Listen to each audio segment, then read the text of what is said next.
A paz do Senhor, irmãos. Amém? Os irmãos podem voltar aos seus lugares. Nossa gratidão a Deus por poder mais uma vez estar aqui na Escola Bíblica Dominical e juntos aprendermos sobre esse importante tema, como já foi dito aqui, um assunto tão importante que é o da Igreja de Cristo e o Império do Mal. E hoje nós estamos falando sobre a convicção cristã, cultivando a convicção cristã. Já foi lido aqui a leitura bíblica em classe, em 1 Tessalonicenses, Nós vamos falar de modo introdutório um pouco nessa questão dos Tessalonicenses e dizer que a nossa lição de hoje ela é baseada na vida do apóstolo Paulo, naquilo que ele viveu nesse momento lá em Tessalonicenses e como foram as situações e o que levou ele a escrever essa carta.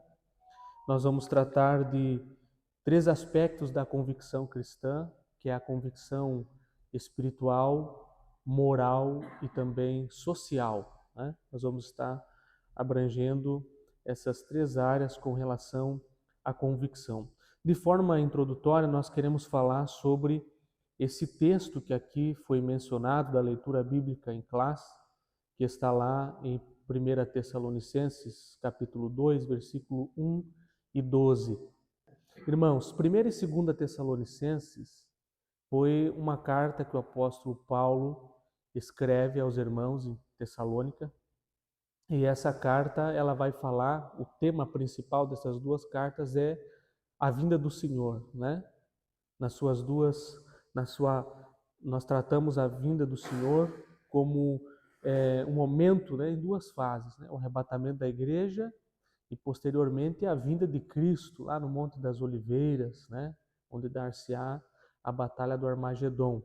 Então, a primeira epístola aos Tessalonicenses trata disso, do arrebatamento da igreja. Lá no capítulo 4, nós vamos ver o apóstolo Paulo falando aos Tessalonicenses sobre o arrebatamento da igreja. Então, esse é o tema central da primeira epístola de Paulo aos Tessalonicenses. A segunda epístola de Paulo aos Tessalonicenses trata mais da segunda vinda de Cristo, que é o momento final deste evento, onde nós já falamos aqui, Jesus vem no Monte das Oliveiras. Lá no capítulo 2, fica muito claro isso, de 2 Tessalonicenses. Por que o apóstolo Paulo trata acerca dessas coisas? Porque ele ouviu um relatório de Timóteo, porque ele enviou Timóteo para estar com os irmãos em Tessalônica, e ele ouviu um relatório de que os irmãos não queriam mais trabalhar, Eles abandonaram a sua vida, não queriam mais trabalhar, não queriam mais pensar no futuro, porque eles estavam pensando acerca da volta de Jesus. Então, o que adianta eu trabalhar, que adianta eu viver, que adianta eu adquirir, se Jesus já está voltando? Então, eu vou ficar aqui esperando a volta de Jesus. E Paulo vai falar acerca disso e combater este ensino. Nós vamos ver historicamente que lá, se eu não me engano, no capítulo 15 de Atos dos Apóstolos, o Espírito Santo fala com o apóstolo Paulo acerca da Macedônia, E o apóstolo Paulo tem uma visão lá, naquele sonho, aquele homem da Macedônia que diz: passa a Macedônia e ajuda-nos. Então, Paulo vai fazer isso, e Paulo e Silas vão ir em Filipos, vão estar pregando lá a palavra de Deus, vão estar anunciando a palavra de Deus também aos Tessalonicenses, e ali, meus irmãos, é que vai acontecer tudo isso aqui que nós estamos contemplando diante de nós, lá em 1 Tessalonicenses, capítulo 2, do verso 1 ao 12. Paulo, estando em Tessalônica, ali ele foi barrado, ele esteve ali algum tempo, a Bíblia não nos diz quanto tempo, e ele estava pregando a palavra de Deus ali, algumas pessoas se converteram, mas depois de um tempo ele foi impedido de estar ali por causa de uma multidão de judeus que estavam ali e que não aceitaram o ensinamento de Cristo. Então, lá no capítulo 17, o capítulo 16, nós vamos ver lá que Paulo e Silas foram presos, né? Que eles foram,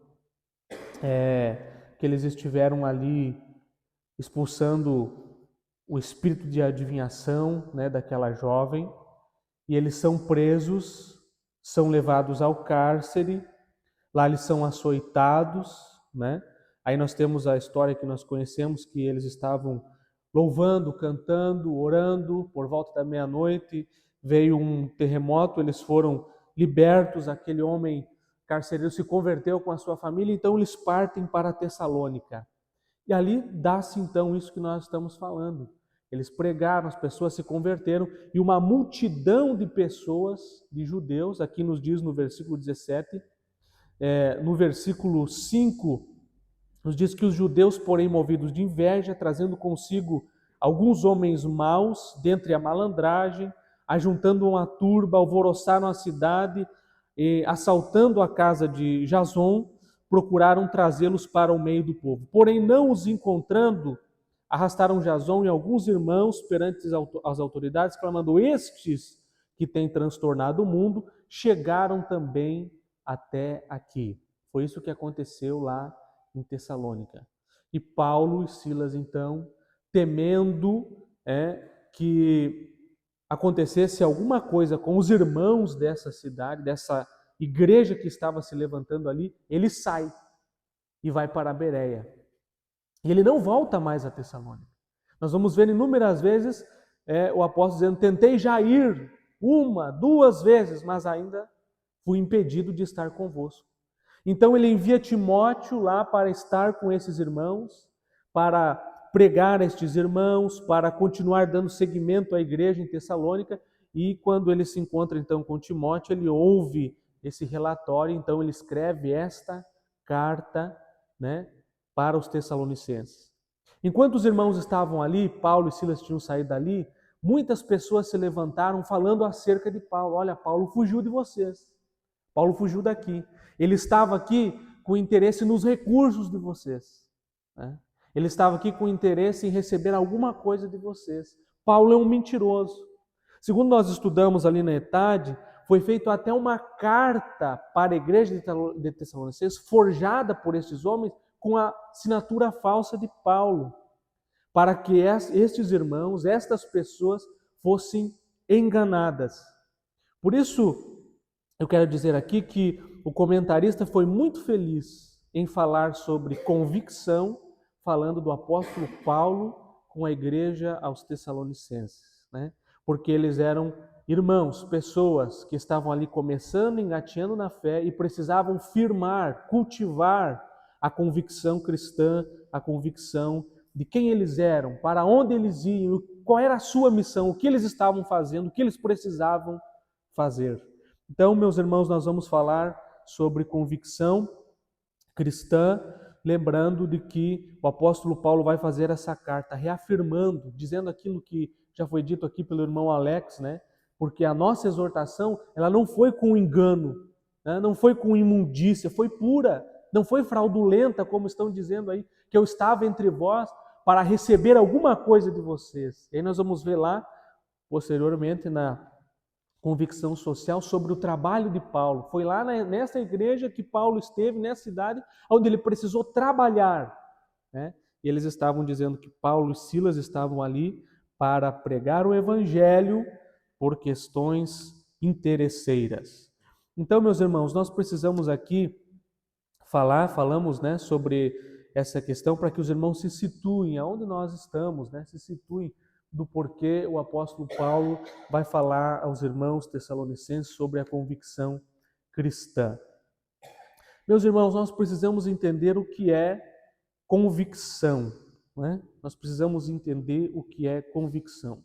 Aqui nossa lição nos traz, na revista do professor, uma definição do dicionário OAS, né? Que vai nos dizer que a convicção é a crença ou opinião firme a respeito de algo com base em provas ou razões íntimas, ou como resultado da influência ou persuasão de outrem, convencimento. né? Existe uma outra definição que diz que convicção é a crença forte, né? É o acreditar fortemente, né? Aquilo que eu creio com força, né? É aquilo que nós podemos dizer assim, você crê naquilo e você bate o pé e é ponto final. Você crê naquilo, isso é convicção, né? Convicção. Então, olhando aqui para essa definição do dicionário Wise, nós vamos ver que a crença, a opinião firme a respeito de algo, né? Com base em provas ou razões íntimas. Então, se eu provar, ou se alguém provar para você que isso aqui é copo, né? Isso aqui é copo, e você ter uma opinião a respeito disso, não, realmente isso aqui que ele está dizendo que é copo, você cria uma convicção de que isso aqui é copo, né? Isso é a convicção. Então veja como é importante, aqui nos diz na segunda parte, que é o resultado da influência ou persuasão, né? O convencimento. Então quando nós somos convencidos de algo, a gente cria uma convicção, quando nós somos convencidos de algo. Nós fomos convencidos pelo Espírito Santo de Deus a crer em Jesus, a abandonar as velhas práticas, a velha vida. E agora nós temos isso por convicção. Mas quando existe uma pessoa que não tem convicção alguma, e chega alguém e convence essa pessoa, então ela passa a ter uma convicção naquilo que é errado. Por isso aqui nós gostaríamos de ressaltar a importância do ensino bíblico para as crianças, porque a criança ela é uma pessoa, ela nasce e ela precisa, o seu caráter precisa ser formado, moldado, né? E ela está ali alheia a quem chegar primeiro, já diz, né? O coração da criança é de quem chegar primeiro, ela está ali e quem chegar primeiro vai convencer a criança, e a partir desse convencimento ela vai criar a sua convicção. A igreja precisa urgentemente se atentar para essa questão importantíssima, que é a questão de colocar, implantar a convicção de quem nós somos no coração das crianças. Quando nós olhamos aqui para o nosso texto, então nós já falamos, né, e conceituamos o que é convicção, e o texto, o título da nossa lição diz cultivando a convicção cristã. Então, cultivar é cuidar, né? Trabalhar na terra para que ali seja plantada uma semente, para que haja ali o desenvolvimento de uma planta, para que posteriormente gere frutos. Então, cultivar é um cuidado, né, especial, é um trabalho que eu preciso fazer, é um esforço que eu preciso tomar. Então, em relação à convicção cristã, ela precisa ser cultivada, cuidada, trabalhada, exercitada, né? Para que eu não venha me perder, né, no meio do caminho. Porque nós vivemos um tempo de relativismo, né? Um tempo de muitas verdades espalhadas por aí. Então eu preciso cuidar da minha convicção. E daqui a pouco alguém chega com um ensino enganoso, né? Com um ensino fraudulento, tentando me enganar, um vento de doutrina, né? Como nos diz a palavra de Deus, tentando persuadir, tentando ludibriar, tentando me afastar do caminho, tentando me envolver. Então eu preciso cuidar da minha convicção, né? Nesse tempo em que há muitas verdades, isso é relativismo, né? Relativismo não é afirmar, não é ter convicção, é oposto à convicção, é contramão à convicção. O relativismo é dizer que a minha verdade pode ser que não seja a sua verdade, né? O relativismo funciona assim. E nós temos visto isso no mundo. Para mim, cadeira é cadeira para sentar. Mas para o irmão Alex, ele pode dizer, não, eu posso usar a cadeira como mesa. Então, se a sua verdade da cadeira é para sentar, a minha verdade é usá-la como mesa. Então, isso aí é o relativismo, né? Não põe um ponto final, não cria uma convicção, né? Pode ser bom para mim, mas ruim para você. Pode ser certo para mim, mas pode ser errado para você. Então as pessoas já não sabem mais, elas ficam naquela dúvida do que é certo, do que é errado, do que não criam convicção. E isso vai gerando um sincretismo, né, religioso, até dentro da igreja. O que é sincretismo? É uma fusão das crenças, é uma mistura. Não, a palavra de Deus diz assim, e o irmão Regis interpreta assim, então é assim, mas o irmão Alex pensa diferente. E nós temos que aceitar tudo isso, né? Isso gera um sincretismo, uma mistura, uma fusão das religiões, das ideias, e isso vem tudo para dentro da igreja, né? E isso não forma convicções corretas, certas, de quem nós somos, para onde nós vamos, o que nós estamos fazendo, qual é a nossa missão. Então, meus irmãos, dada essa introdução, nós queremos entrar aqui nos tópicos e falar sobre convicção espiritual, convicção moral e também convicção social. Falando então de convicção espiritual, nós vamos ter aqui o poder do Espírito, né? Por orientação divina, nos diz ali a lição, o Evangelho foi proclamado na Europa, né? Foi quando o Senhor, o Espírito Santo falou ali, se eu não me engano, eles queriam ir para a Bitínia e o Espírito Santo os impediu. E ele teve aquela visão, então passa a Macedônia e ajuda-nos. E ali foi uma porta para a pregação do Evangelho na Europa, né? Então, ele, a partir dessa revelação, dessa mensagem, anuncia, né, em Filipos a palavra de Deus. Filipos foi o primeiro local, né, da Macedônia, onde ele chega. Lá em Atos 16 ele tem a Bíblia diz ali que alguns se converteram, né? E Paulo ia para a sinagoga e Silas e ali vinha aquela moça, né, que tinha aquele espírito de adivinhação. Atos 16 aconteceu tudo aquilo ali, Paulo e Silas foram presos, né? E aí depois desse episódio nós entramos em Atos 17 em que ele vai a Tessalônica, né? Mas o que nós queremos ressaltar aqui é que o apóstolo deixa claro que o evangelho não foi pregado como mero discurso racional, né? Mas, sobretudo, em poder no Espírito Santo e em plena convicção. Nesse caso, o evangelho foi ministrado com ousadia no poder do Espírito, de modo que resultou na salvação e libertação dos Tessalonicenses. Aqui, meus irmãos, cabe nós comentar alguma coisa sobre este ponto aqui. O que é ter, né, a convicção espiritual? Ter convicção espiritual é saber que o evangelho que nós estamos pregando é o poder de Deus, como nos diz a palavra, primeiro para a salvação do judeu e depois do grego. É o poder de Deus. E a prova real de que o evangelho que nós pregamos é o poder de Deus está aqui descrito. A salvação e a libertação das vidas, que foi o que aconteceu em Tessalonicenses. Então havia alguém que dizia, olha, Paulo está enganando vocês. Esse discurso dele aí, né, não é, esse discurso aí é um discurso para tentar convencer vocês a alguma coisa e tal. Abra o olho com esse Paulo. Mas Paulo diz assim, olha, a prova real, a convicção que nós temos, a convicção que foi gerada em vocês, a prova do que foi gerado em vocês é verdadeiro, é a palavra de Deus, é o poder de Deus, é de que vocês foram salvos. Vocês foram libertos por essa palavra. Então essa palavra é poder. Eu não fui aí com um discurso apenas intelectual, apenas com um discurso humano, não. Vai além do discurso intelectual e humano, vai na esfera espiritual, é poder de Deus para a salvação, para a transformação.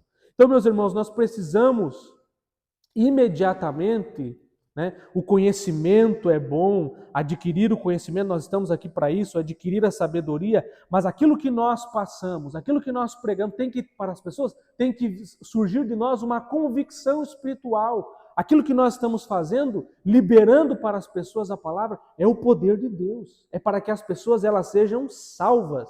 É para que as pessoas elas sejam transformadas, elas sejam alcançadas, impactadas com o Evangelho. Amém, irmãos? Então nós precisamos entender isso, né? Assim podemos afirmar que na ausência de convicção espiritual, a palavra de Deus é reduzida a mero intelectualismo humano. O seu resultado é ineficaz na transformação de vidas. Os irmãos têm visto isso por aí? Está recheado, né? Está cheio disso. Discursos humanos, vazios, com muito conhecimento, né? Um intelectualismo muito avançado, mas falta poder, né? Falta virtude, né? Falta aquilo que faz com que as pessoas realmente sejam salvas, né? As pessoas estão acumulando para si doutores e mestres, né? Como diz a palavra de Deus, segundo o seu próprio desejo. Aquilo que elas gostam e querem ouvir, mas que não traz salvação, não traz transformação, né? Muitas eu estava ouvindo essa semana alguém dizer: nós gostamos muito de pregar sobre os milagres, e não é nada errado, né? A Bíblia diz os milagres de Jesus, o que Jesus faz, o que os profetas fazem. Mas quando nós chegamos naquilo que Jesus fez, nas palavras de Jesus, nos ensinamentos de Jesus, aí nós corremos. Porque é um ensinamento duro, um ensinamento difícil, mas é um ensinamento que traz transformação, que traz renovo, é o poder de Deus. Amém? Então, meus irmãos, nós precisamos ter essa convicção espiritual. O que nós estamos anunciando? O que nós estamos pregando? Né? É o poder de Deus? É a palavra de Deus genuína que salva, que muda, que transforma? Nós precisamos ter essa clareza e essa convicção. Segundo ponto aqui da convicção espiritual é a confiança em Deus. O apóstolo declara que mesmo tendo padecido e sido gravado lá em Filipos, né, como nós já falamos, a sua fé não estava abalada. Ele se refere à perseguição sofrida antes de pregar em Tessalônica. Lá Paulo e Silas tinham sido, né, espancados, depois foram lançados no cárcere, foram amarrados seus pés e as suas mãos, né, ao tronco. Todavia, apesar de feridos, perto da meia-noite estavam cantando e orando, né? E após severa provação, não esmoreceram, mas, impelidos pelo Espírito, vieram a Tessalônica, na cidade, em meio às suas lutas, e com ousada confiança anunciaram a Cristo. Nessa perspectiva, somos encorajados a não desfalecer na pregação do Evangelho, mas confiados em Deus jamais recuar, mesmo diante das ameaças de prisão ou de morte. Né? Nós temos essa confiança, irmãos. A confiança, nós precisamos ter convicção, e isso passa pela confiança em Deus. Né? Muitas vezes nós temos aquela confiança assim, nós entregamos a Deus uma parte, mas nós ficamos com uma pontinha, né? Veja aqui Paulo e Silas, eles estavam recém saídos de uma grande luta, de uma grande dificuldade que podia gerar neles duas visões, né? Uma visão por um aspecto e outra visão por outro aspecto. Primeiro aspecto, eles foram espancados, né? Foram presos. Esse é um primeiro aspecto, não dá para negar que eles sofreram isso daí lá em Filipos. Olhando por esse lado, eles podiam olhar para o outro e dizer assim, não, em Tessalônica não chega, vamos parar por aqui. É o que muitos fazem. Mas tinha o outro aspecto, né? Uma outra visão. O carcereiro foi salvo. A sua família ouviram a palavra, foram ganhos. A palavra de Deus foi anunciada, houve salvação, e eles olharam para esse sentido, para esse aspecto. É isso que fazia com que eles seguissem. Né? Nós estávamos amarrados, nós estávamos cantando, nós estávamos não ficamos cabisbaixos, não ficamos entristecidos por causa daquilo que sofremos, porque nós tínhamos confiança em Deus. Eles estavam orando, estavam cantando, Deus operou, fez um milagre, né? Algo extraordinário aconteceu ali, veio um terremoto e soltou todos eles. Isso resultou na conversão do carcereiro. Isso foi algo que os motivou a continuar, a ir a Tessalônica, a continuar pregando, e depois em Bereia, e assim aconteceu nas viagens missionárias, mesmo sofrendo, mesmo passando por dificuldades. O que fez com que eles continuassem foi a confiança em Deus, daquilo que Deus estava fazendo. E quando nós confiamos em Deus, essa confiança é algo que é progressivo, nós podíamos dizer assim. Quando você tem confiança em Deus a um certo nível, aí você vê Deus operar. Quanto mais Deus opera, mais vai aumentando a sua confiança e a sua convicção em Deus, né? Mas nós precisamos entender que nós precisamos dar um primeiro passo. Nas primeiras lutas, nas primeiras dificuldades, nós não podemos desistir, né? Não podemos ficar entristecidos, cabisbaixos, né? Retroceder. Não, nós precisamos avançar, precisamos continuar para que nós venhamos ter a confiança em Deus. Eu me lembrava aqui, eu gosto muito de citar esse exemplo de Davi, da confiança que Davi tinha em Deus. Uma vez eu fui no zoológico e lá no zoológico a gente ficava assim no alto e daí tinha a jaula do leão assim, muito grande e daí tinha um barranco e tinha um muro e entre o barranco e o muro tinha um vale, assim, uma valeta muito grande e lá ficavam os leões. E as pessoas ficavam aqui, uma distância muito grande, como daqui lá na porta da igreja, dos leões. E ainda para o leão vir aqui, tinha que pular o muro, cair no buraco, subir o barranco, e ainda não conseguiria atacar as pessoas por causa das grades da jaula. Mas o leão estava lá. E uma multidão de gente em volta ali, nunca mais me esqueci, o Espírito Santo falou muito claro ao meu coração. Em um daqueles momentos ali, não sei por que o leão se estressou, se irritou com o pessoal que estava ali, ele fez menção de vir no muro. Mas muito longe.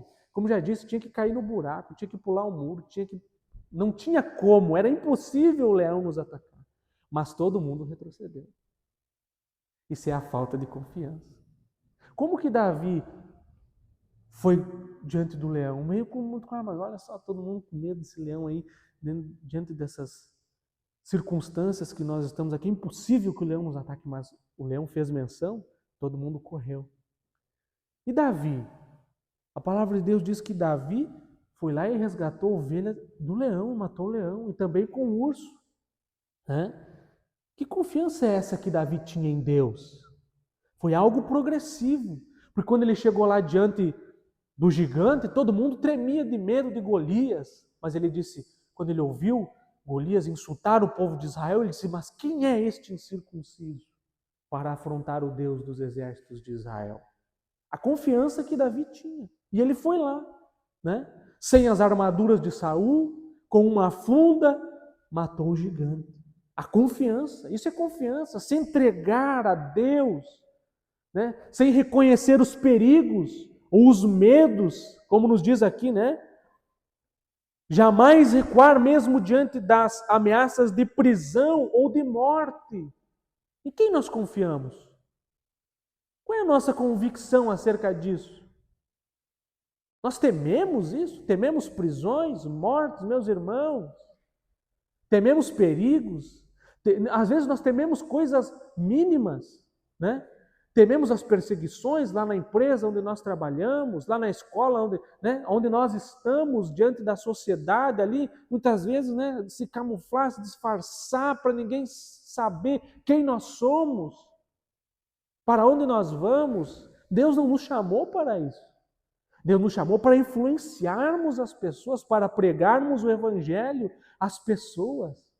Muitas vezes nós tememos muitas coisas, as perseguições, né?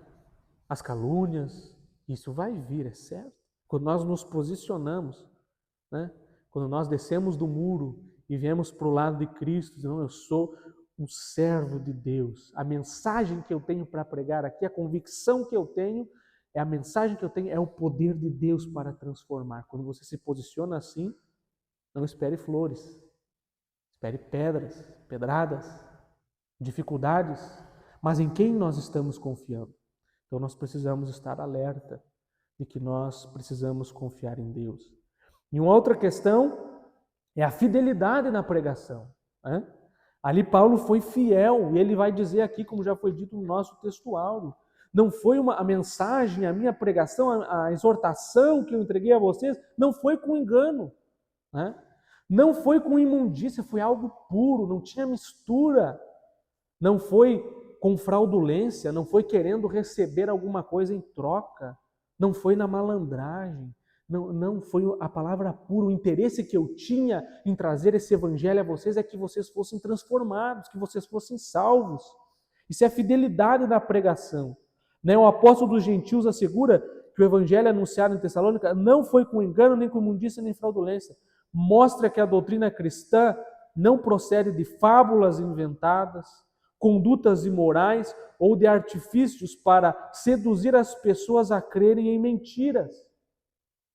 Ao contrário, Paulo declara que o evangelho é de Deus e que o próprio Deus comissionou como arauto não para agradar aos homens, mas a Deus que prova o nosso coração. Isso aqui está escrito lá, eu sublinhei, no versículo 4, que vai dizer, não, como fomos aprovados de Deus para que o evangelho nos fosse confiado. Então, primeiramente, para que esse evangelho fosse confiado a Paulo está dizendo, eu fui aprovado por Deus.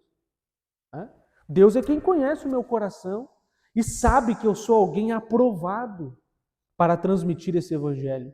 Assim falamos, não como para agradar aos homens, mas a Deus, que olha só o detalhe do versículo, que prova o nosso coração, porque eu posso estar aqui dizendo que eu estou pregando para agradar a Deus, mas Deus prova o meu coração e sabe que não. É um exemplo. Deus é quem sabe o coração, porque as pessoas podem dizer muitas coisas, mas quem prova o coração e sabe o que de fato é Deus. Deus sabe o que de fato é. Deus sabe quando alguém prega o evangelho e não é para agradar a Deus, mas é para agradar aos homens. Deus sabe quando alguém prega o evangelho, nós precisamos atentar para essas questões, irmãos, porque existem muitas pessoas que pregam sim o evangelho com interesses próprios. E Deus conhece o coração, com qual é o interesse que as pessoas estão pregando o evangelho. Com que interesse nós pregamos o evangelho? Com que interesse nós servimos a Deus? Qual é o nosso real interesse? Nós precisamos ter fidelidade nesse aspecto, ter convicção disso. O meu interesse é para que as vidas sejam transformadas. O meu interesse é que as pessoas aprendam sobre Cristo. O meu interesse em servir a Deus realmente é para que eu venha viver na sua presença uma vida com fidelidade, uma vida que lhe agrade, uma vida digna de que no dia do arrebatamento eu vá com Ele.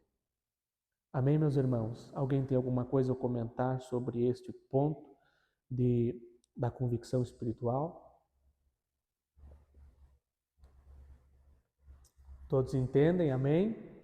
Vamos adiante. A convicção moral, retidão nas ações.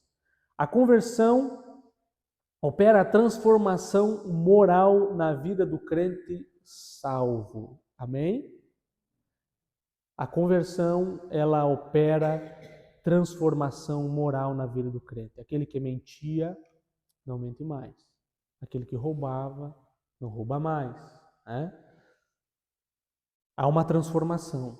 Desse modo, a Bíblia orienta, dentre outras recomendações, a deixar a mentira falar a verdade, deixar o furto ser honesto, não pronunciar palavras torpes e dizer apenas aquilo que edifica.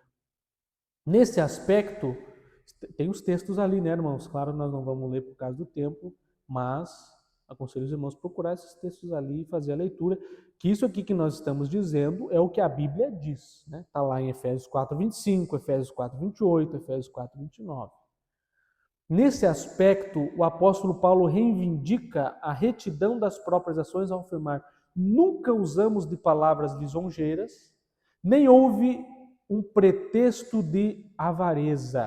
O que Paulo está dizendo é que aquilo que ele fez, aquilo que ele falou e testemunhou lá aos Tessalonicenses, embora estavam dizendo o contrário, os judeus que queriam matar Paulo, queriam perseguir Paulo, queriam fazer com que os irmãos de Tessalonicenses se desviassem da fé, forjando uma carta, dizendo que Paulo era um homem que não tinha moral nenhuma, que era um homem que tinha interesses próprios, que ele fugiu. Olha só, Paulo fugiu daqui, ele não quer saber de vocês. É isso que essas pessoas diziam aos Tessalonicenses. E aí Paulo escreve essa carta enfatizando isso. Não foi com pretexto, não foi com pretexto de avareza, nós não usamos palavras lisonjeiras, né? Aqui ele enfatiza que jamais usou de falso sentimento para obtenção de favor. Não, eu não quis nada em troca de vocês. A única coisa que eu queria era vos anunciar Cristo, era pregar o Evangelho. Então, somente o falso cristão é que busca poder e influência por meio da bajulação mentirosa. Logo, a conduta de retidão é uma virtude do crente regenerado. Então, meus irmãos, temos que ter convicção moral. Por que nós servimos a Deus? Por que nós fazemos o que fizemos? Qual é a nossa missão? Não tem que haver, meus irmãos, interesses próprios. Não tem que haver interesses próprios. O interesse tem que ser em servir a Deus e na salvação das almas. Na salvação das almas, na libertação das almas. Como é maravilhoso ver, eu não sei se os irmãos já tiveram essa oportunidade, eu já tive, ver pessoas que você testemunhou de Cristo, que você pregou, ver essas pessoas começarem a dar passos em direção a Cristo. Não, às vezes não acontece assim subitamente, né? Às vezes não acontece assim como eu observo lá onde eu trabalho, não acontece assim, mas você vê pessoas que nunca pisaram numa igreja.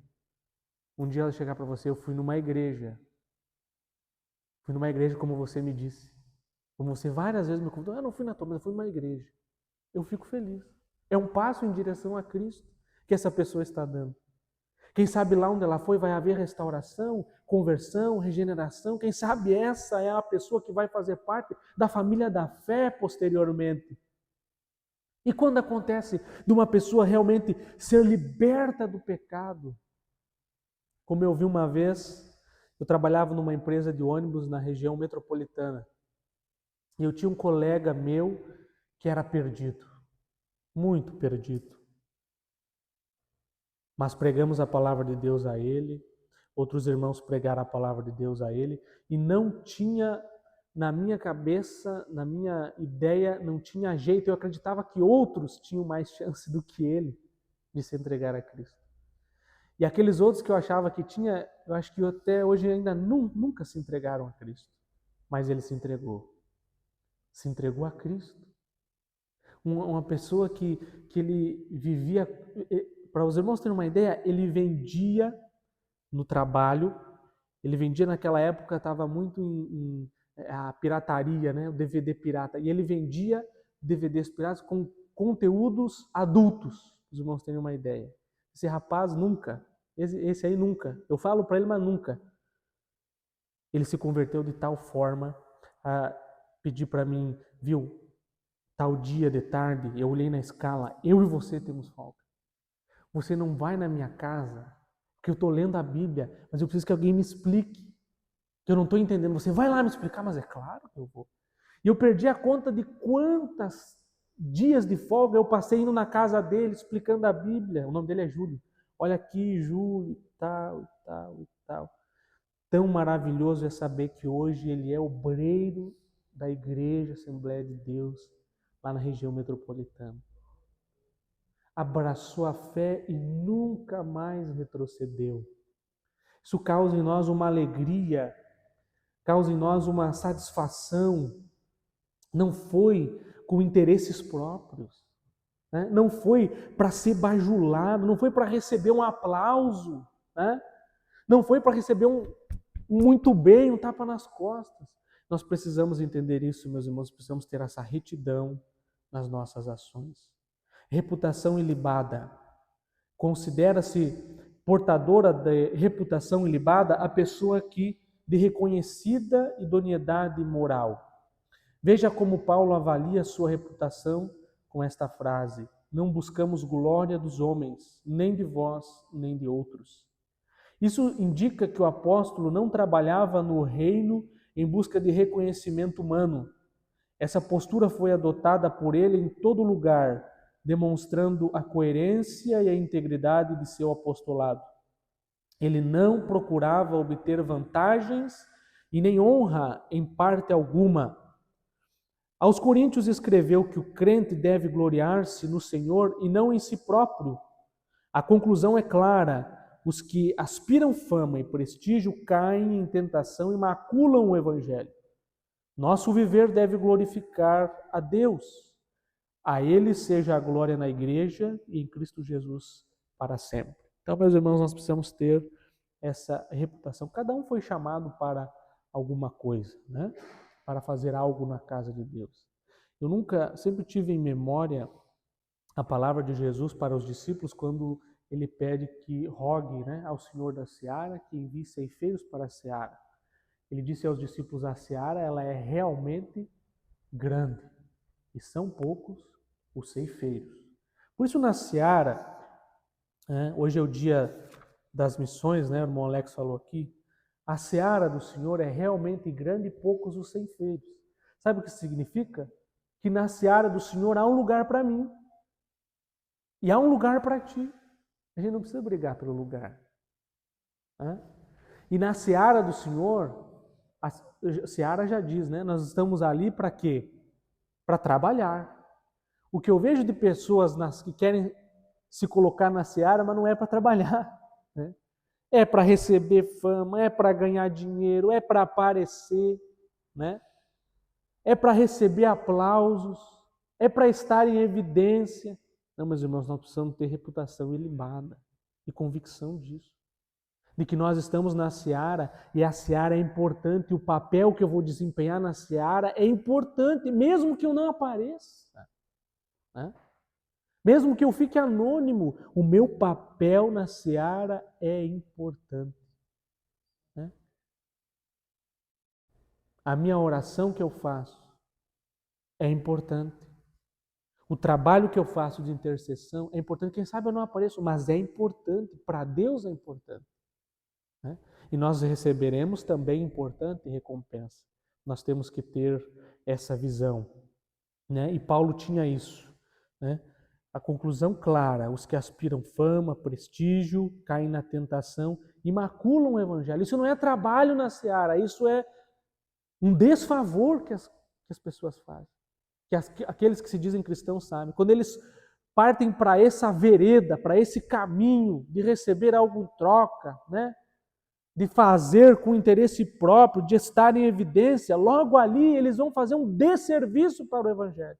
Eles vão cair, eles vão macular, eles vão causar uma má impressão, vão transmitir um mau testemunho. E isso não é um avanço, isso é um atraso. Avanço é quando nós ocupamos o nosso lugar, quando nós sabemos nos medir. Deus me chamou para isso. A minha vocação é essa. Então eu devo orar, eu devo me dedicar para fazer o melhor para Deus. Para que através disso aqui que Deus me chamou para fazer, o trabalho na seara avance, prossiga, as pessoas elas sejam alcançadas, elas sejam transformadas, elas sejam salvas. Então, vida irrepreensível, é 10h30, 10h30, né? O adjetivo irrepreensível denota uma conduta que não pode ser censurada. Nesse contexto, o apóstolo invoca a Deus e a igreja em Tessalônica como testemunhas de sua postura santa, justa e irrepreensível.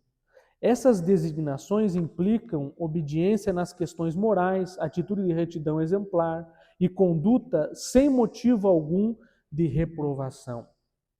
Você sabia que às vezes as pessoas nos reprovam, mas usando mentiras e não verdades? Existe essa questão. As pessoas, muitas vezes, nós procuramos viver a verdade, mas nós somos difamados, caluniados. É a mesma questão lá com José, né? Ele não fez nada, mas a mulher de Potifar disse que ele fez. Mas era mentira. E ele foi caluniado, foi difamado e sofreu um dano, uma injustiça. Ele foi no cárcere lá, foi preso por causa dessa injustiça. E muitas vezes acontece isso com nós. Precisamos ter cuidado e buscar a verdade. Né?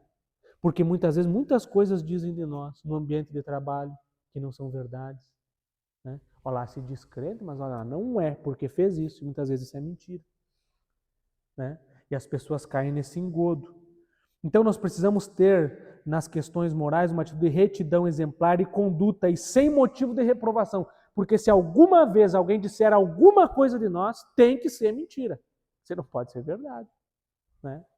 Não pode ser verdade, porque senão nós já não estamos com atitude de retidão exemplar e conduta sem motivo algum de reprovação. Então, denotam o padrão de comportamento para com Deus, para com os homens e para consigo mesmo. Ciente da influência que sua vida exercia sobre os fiéis, o apóstolo diz: para vos dar em nós mesmos exemplo para nos imitardes. Né? Então, Paulo estava vivendo de tal modo que ele queria ser o exemplo, dar exemplo para ser digno de ser imitado. Assim, o grau de comprometimento adotado pelo crente com os valores do reino é o reflexo do nível de sua comunhão com Deus. Isso é importante nós ressaltarmos, né? O grau de comprometimento adotado pelo cristão com os valores do reino é o reflexo do nível de sua comunhão com Deus. O que reflete, né, é o meu comprometimento adotado. O quanto eu oro a Deus, o quanto é a minha vida de oração, né? Quanto tempo do meu dia eu dedico a Deus para estudar a sua palavra, para orar. Irmãos, essa é uma questão muito séria. Nós não podemos servir a Deus na hora do culto.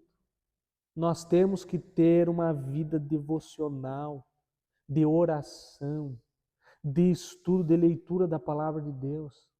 Né? Nós precisamos disso. Sem isso, nós não vamos conseguir. Eu sou prova disso, irmãos. A minha vida mudou radicalmente depois que eu assumi um compromisso de estudar a palavra de Deus e orar todos os dias, de ter um momento de devoção para com Deus. E nós estamos recheados aqui de oportunidades, né, de fazer isso na casa do Senhor. Temos a escola dominical, temos a ETAD e temos inúmeras outras ferramentas que nos é proporcionada para que nós possamos viver uma vida devocional, para que isso reflita numa vida irrepreensível.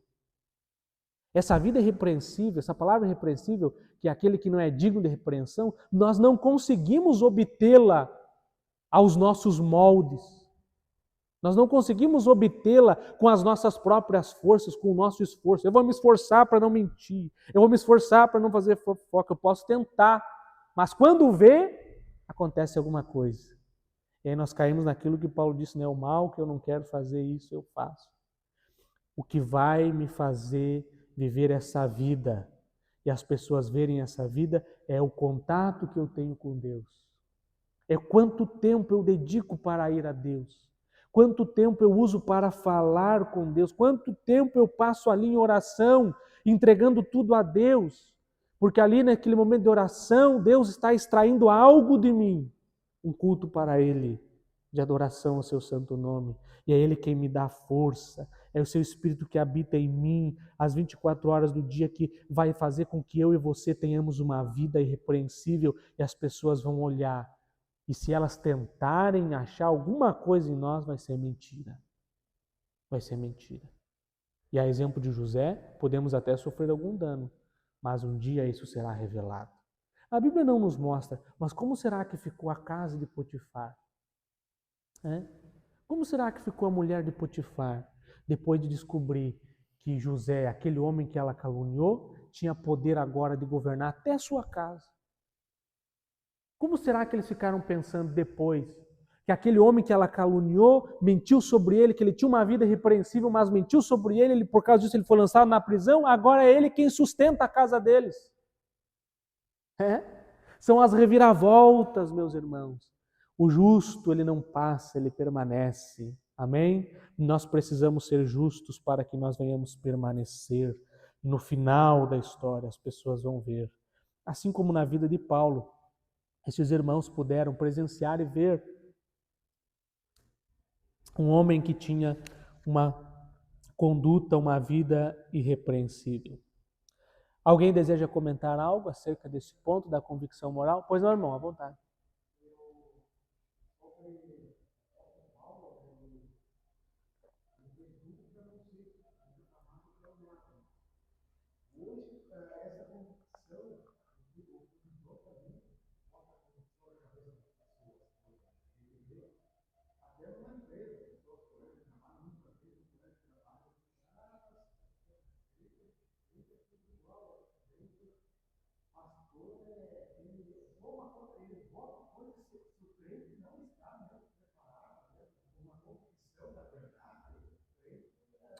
É verdade.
Nós não podemos, irmãos, né, balançar para esse tipo de...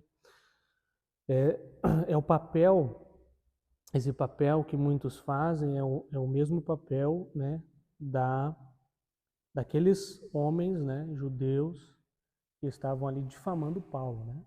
Olha, Paulo veio aqui, o discurso dele era só intelectual, ele queria extrair alguma coisa de vocês, tanto é que ele foi embora e nunca mais voltou, fugiu, né? E não era verdade. Então Paulo escreve essa carta aos Tessalonicenses para mostrar aos irmãos, para provar aos irmãos, né, a sua retidão, a sua convicção espiritual, a sua convicção moral, né? O trabalho que ele estava fazendo. Nós precisamos, como disse o irmão, nós precisamos atentar para isso, né? Ter uma convicção, né? Ter uma firmeza. O que nós aprendemos, né? O que aconteceu em nós, a obra que aconteceu em nós, o Espírito Santo trabalhou em nós, nos transformou, né? Nós éramos assim. Essa é a prova real, né? A nossa convicção tem que estar formada nisso. Quando eu conhecia Jesus, Jesus me transformou, né?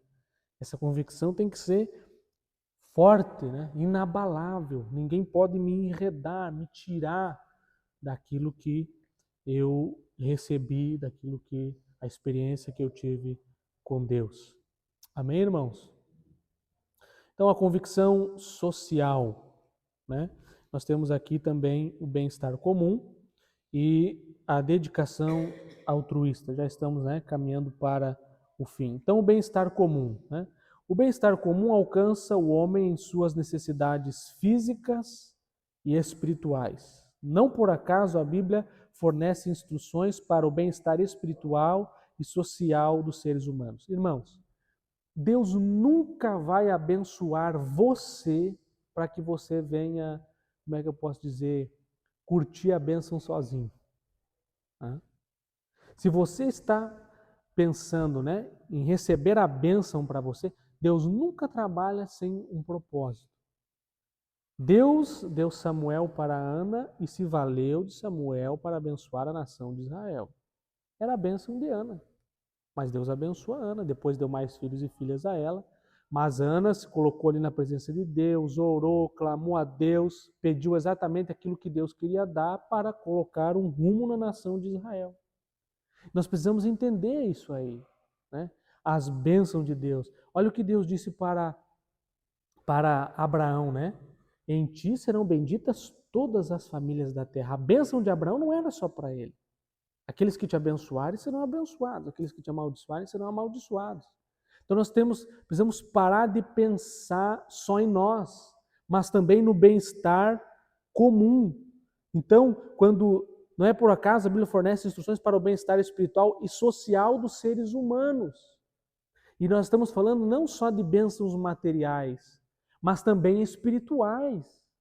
né? Aquilo que Deus deu para você espiritualmente, você também precisa compartilhar. A experiência que você viveu, você precisa passar a outras pessoas para que elas também queiram viver aquilo que você viveu. Se é bom para você, nós precisamos compartilhar. Então, o papel da igreja é de proclamar o evangelho. Nós somos alcançados, precisamos também levar o evangelho para que outras pessoas sejam alcançadas. Aliviar o sofrimento, né? O papel da igreja, então, proclamar o evangelho e aliviar o sofrimento, promovendo o bem-estar social entre os irmãos. Lá Tiago vai nos dizer isso, né? Abacuque registra que os problemas sociais de uma época, de sua época, resultavam do pecado tais como inversão de valores, violência e injustiças. É isso que o mundo proporciona, né? Por que nós vivemos muitas vezes um caos social? Né? E os governantes, eles tentam de inúmeras formas resolver, têm inúmeras ideias, né, para resolver, né, as situações sociais. Mas as situações sociais, elas estão sendo causadas porque muitas vezes eles promovem a inversão de valores, as injustiças. E é isso aí que instaura o caos social. E a igreja, meus irmãos, não tem esse papel. A igreja não tem esse papel. A igreja é o contraponto, ela vai na contramão, ela tem outro papel. Ela tem o papel de levar a instabilidade, de promover a paz, o bem-estar social entre os irmãos. E as pessoas precisam ver isso. Por isso que as pessoas não podem olhar para a igreja e na igreja ver injustiças. Jamais. Não pode olhar para a igreja e na igreja ver inversão de valores. Que isso aí não é o nosso papel. Né? Nós não podemos promover isso. Porque isso vai gerar, né, o caos social. Então, assim, o mal social tem origem no pecado. Ciente disso, o apóstolo Paulo escreve: quiséramos comunicar-vos não somente o evangelho de Deus, mas ainda a nossas próprias almas. Esse sentimento é comparado ao cuidado de uma mãe que se preocupa e protege os filhos. Também é equiparado ao procedimento de um pai amoroso que se interessa pelos problemas dos filhos. Era assim que Paulo encorajava, confortava e servia de exemplo à igreja. Então, Paulo era alguém preocupado com o bem-estar das pessoas, né? Como as pessoas elas estavam vivendo. Então, nessa direção, o dever cristão engloba a moral e o social. A dedicação exclusiva de uma parte em detrimento da outra não retrata o evangelho de Cristo. Então, nós temos que alcançar as pessoas também nesse sentido, ajudando, estendendo a mão, né? Não posso orar por aquele que tem fome. Vou orar por ti, né? O irmão Jair que disse isso daí, né?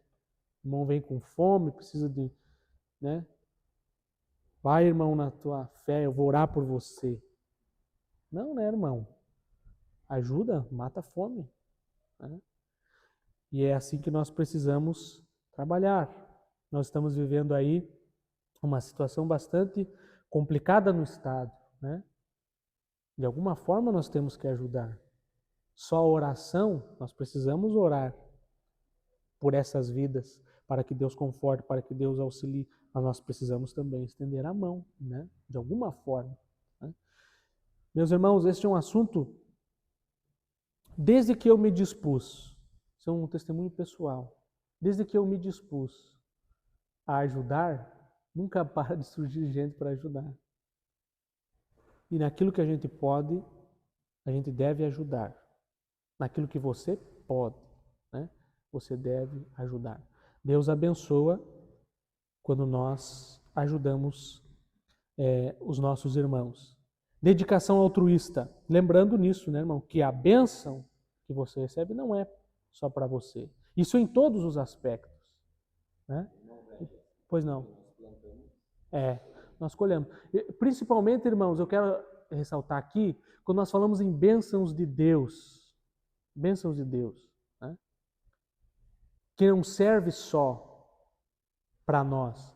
Nós encaramos bênçãos de Deus como, né, os bens materiais, as finanças. Meu irmão, mas Deus te deu saúde, isso é uma bênção de Deus. Você precisa gastar a tua saúde também Gastar o teu tempo, isso deu tempo. Né? Você precisa gastar o teu tempo, né, aos pés do Senhor, em favor de alguém. Né? Deus te deu filhos. Você precisa ensinar os teus filhos. A exemplo de Ana, Deus deu filho a Ana. Foi a bênção de Ana, mas que serviu para o povo de Israel. Então você tem que ensinar o teu filho no caminho do Senhor para que ele também um dia ele sirva de bênção a outras pessoas. Então nós precisamos ter essa convicção social, o bem-estar comum. Né? Era o que Paulo tinha. Paulo não estava pensando em si mesmo. Foi lá em Tessalônica, sofreu ameaças de morte, perseguição, né? Mas o objetivo dele era alcançar as vidas, alcançar as pessoas. Foi pregado aqui na ceia, né? Foi lido aqui, né? Quando os judeus ali entraram lá na casa de Jason, né? E levaram lá aquelas pessoas nas autoridades, né? E Paulo e Silas, para Bereia. Por quê? Porque eles tinham a nossa permanência aqui vai trazer problemas para os irmãos recém-convertidos. Vai trazer perigo para eles. Foram para a Bereia. Mas ali ficou. E eles tentavam achar Paulo e Silas e os irmãos. E o que eles disseram, aqueles judeus, para as autoridades? Essa palavra muito me toca e fala muito comigo. Estes que estão alvoroçando o mundo, chegaram também aqui. Aleluia por esta palavra. Foi dita pela boca dos inimigos de Cristo, dos inimigos de Deus, dos inimigos de Paulo, dos inimigos de Silas. Estes que alvoroçaram o mundo têm chegado também até aqui. Meus irmãos, a igreja tem alvoroçado o mundo? A igreja tem trazido um reboliço para o mundo? Não com falácias, mas quando sofrer o dano, mostrar a outra face. É assim que nós vamos alvoroçar o mundo. Quando as pessoas olharem para nós e não interessa o mal que nós faça para essa gente sempre paga com o bem. Nós precisamos alvoroçar o mundo. Foi dito aqui na ceia. Paulo chegou em Atenas, né? Ele estava ali para esperar os irmãos, mas chegou em Atenas, ele começou a olhar e a Bíblia diz que o seu espírito se revoltou face à idolatria que estava acontecendo ali naquele lugar. O nosso espírito se revolta face aos acontecimentos, à idolatria. O teu espírito não se revolta quando você vê o teu colega, o teu vizinho, as pessoas que estão à nossa volta indo para o inferno.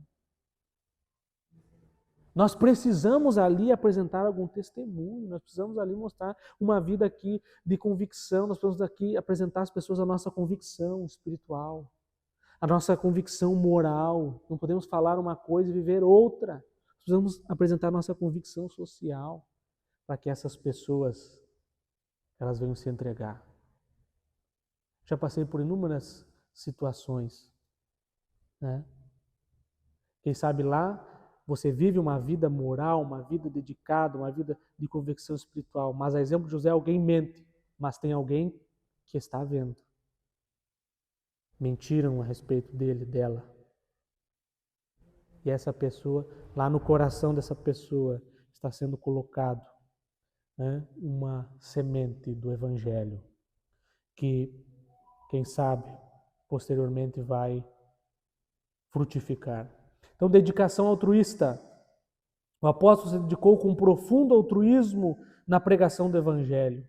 Apesar do direito inerente ao seu apostolado, ele ainda decidiu nada receber, ainda que podíamos, como apóstolos de Cristo, servos pesados. Né? Lá enquanto ele esteve em 1 Tessalonicenses, assim sendo para prover o necessário sustento, o apóstolo valeu-se do artifício de fabricante de tendas. Lá em Tessalônica ele trabalhou e pregou o Evangelho. A Bíblia não diz quanto tempo ele passou ali, mas no tempo que ele esteve ali, ele trabalhava para não ser pesado aos irmãos.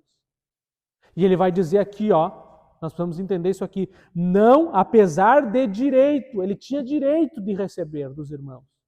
Ele tinha direito, mediante o seu apostolado, porque ele vai dizer que o obreiro ele é digno do seu salário. Foi o que Paulo ensinou, foi o que Paulo pregou, que ele viva do Evangelho. Aquele que ministra o Evangelho, viva do Evangelho. Mas Paulo, para não ser pesado, ele foi altruísta, ele abriu mão do seu direito. E ele foi lá trabalhar em tendas, para ter o seu sustento. E também poder pregar aos irmãos. E ainda, meus irmãos, veja como é a mentira. Tem pessoas que elas, não tem outra palavra, são mentirosas e fraudulentas. Forjam uma carta aos irmãos de Tessalônica dizendo que Paulo, instigam, tentam colocar a ideia, a convicção no coração dos irmãos lá, aquelas pessoas mentirosas, os judeus que eram inimigos de Cristo, inimigos de Paulo, inimigos da igreja, tentar colocar no coração daquelas pessoas de que Paulo estava ali porque queria bens, mas foi ali o lugar em que Paulo trabalhou e pregou o evangelho. E aí, meus irmãos, Paulo, para não se tornar um fardo para a igreja, ele se desgastou numa atividade laboral extenuante. Aqui é importante ressaltar que a Bíblia não condena a provisão financeira para obreiros, como aqui eu já disse, O obreiro é digno do seu salário. Assim, ele explica que não usou dessa justa prerrogativa porque conhecia a extrema pobreza da igreja de seu tempo, que suportou as restrições financeiras para não criar obstáculo ao evangelho. Aqui também tem um outro lado, Tem pessoas que não têm essa visão, Querem extrair tudo das pessoas, toda a lã da ovelha. Precisamos ter essa visão e entender que existem maus obreiros, fraudulentos, enganadores. Nos diz aqui o texto que mercadejam, são mercadejantes da palavra. Se você vai olhar na rede social e está cheio disso, pessoas revelando, pessoas tentando extrair algum recurso das pessoas, pobres, muitas vezes inocentes, ignorantes, que não têm conhecimento. Nós precisamos também condenar isso com veemência. Então, Paulo explica que não usou dessa justa prerrogativa, conhecia a necessidade dos irmãos, eram irmãos de extrema pobreza, suportou as restrições financeiras para não criar obstáculos ao evangelho, e que tudo fez para ganhar o maior número possível de almas. Essa era a visão do apóstolo. Muitas vezes a nossa visão é outra, Nós precisamos aprender com isso. Às vezes a nossa visão é angariar, a nossa visão é viver bem nessa terra e não temos nenhuma visão de almas, nenhuma visão de reino, nenhuma visão de ganhar alguém, de pregar alguém, de viver o testemunho para alguém. Então, nesse sentimento, aprendemos que o amor sacrificial, o trabalho voluntário e desprendido são essenciais para o crescimento do reino e devem fazer parte de uma profunda convicção cristã, como contraponto, claro, ao espírito da Babilônia, que é oposto do altruísmo cristão. Irmãos, para concluir, lá onde Deus te colocou, lá você tem que ter convicção de quem você é, para onde você vai e qual é a tua missão ali. Deus não te colocou ali à toa. Tenho um testemunho rápido para contar. Há 6 anos atrás, mais de 6 anos atrás, quando eu cheguei de volta em Juí, eu não tinha emprego. Em todos os lugares que eu passei, eu lembrava disso em oração. Sempre alguém eu conseguia arrastar, trazer para a igreja. Às vezes não permaneceram, mas o evangelho foi pregado. Eu tinha uma porta que se apontou e eu fiz uma oração a Deus: Senhor, se essa porta se abrir, Senhor, eu quero que seja uma porta que não se abra apenas para que eu ganhe dinheiro ou tenha o meu sustento. Eu quero que ali seja um campo missionário. Que as pessoas ali sejam minhas ovelhas, que eu seja o pastor delas. E quando eu orei assim, Deus me abriu uma porta. São mais de 6 anos pregando o evangelho. Eu já ouvi de pessoas dizerem assim: o fulano, depois que trabalha contigo, não é mais o mesmo. O ciclano, eu nunca vi que esse cara ia entrar dentro de uma igreja. Jamais, jamais, jamais. Ele vai na igreja. E agora, por último, que existem pessoas, uma empresa muito grande, a gente não alcança a todos. A semana retrasada, eu fui chamado e me disseram assim: nós temos um desafio para fazer para ti. E eu vi como uma grande oportunidade que eu não pude dizer não. Nós vamos ter a semana da CIPA. E no final, nós vamos fazer uma parte espiritual. E nós queremos que você traga para nós uma palavra para toda a empresa. E eu dei glória a Deus. Uma oportunidade extraordinária que Deus me deu e eu vou lá. Estou orando para isso. E eu vou mostrar a minha convicção. E eu vou pregar Jesus àquelas pessoas e vou convidá-las a aceitá-lo. Porque foi para isso que nós somos chamados. Eu estou orando para isso. Que os irmãos orem por mim, para que Deus os abençoe. Deus te chamou, meus irmãos, e te colocou ali. Muitas vezes nós pensamos, mas eu não sou um pastor, eu não sou alguém de destaque, eu não sou. Mas imagine se todos nós aqui dentro fôssemos pastores, presidentes de igreja. Quem ia lá nas empresas? Quem ia lá no teu bairro? Lá no meio da tua família, dos teus parentes? São lugares que o pastor não tem acesso, que ele não consegue ir lá pregar o evangelho. Mas você está lá, cumpra teu papel. Seja convicto de quem você é, do que você faz, de quem te chamou. Lá é a tua seara. Faça a tua parte. Nós precisamos urgentemente disso, porque o império do mal vai avançando. O império do mal vai crescendo. O império do mal está se espalhando. E a igreja, nós precisamos nos levantar e fazer o nosso papel e fazer a nossa parte. Que Jesus está vindo logo ali e nós precisamos alcançar. Nós precisamos estar prontos para quando Jesus voltar, nós não chegarmos diante dele de mãos vazias. Isso será um consolo para nós. Nós estamos aguardando ansiosamente. Lamentavelmente, eu tenho visto pessoas, quando se fala de arrebatamento, dentro da igreja se apavorarem. Não, meus irmãos, isso aí é para as pessoas que estão lá fora. Essa carta aos Tessalonicenses é para falar acerca do arrebatamento da igreja, ensinar os cristãos. E as pessoas estavam lá apavoradas com o arrebatamento da igreja. As pessoas estavam dizendo, Jesus já veio, nós estamos vivendo aqui, passando pela grande tribulação. E Paulo vai esclarecer para elas que não.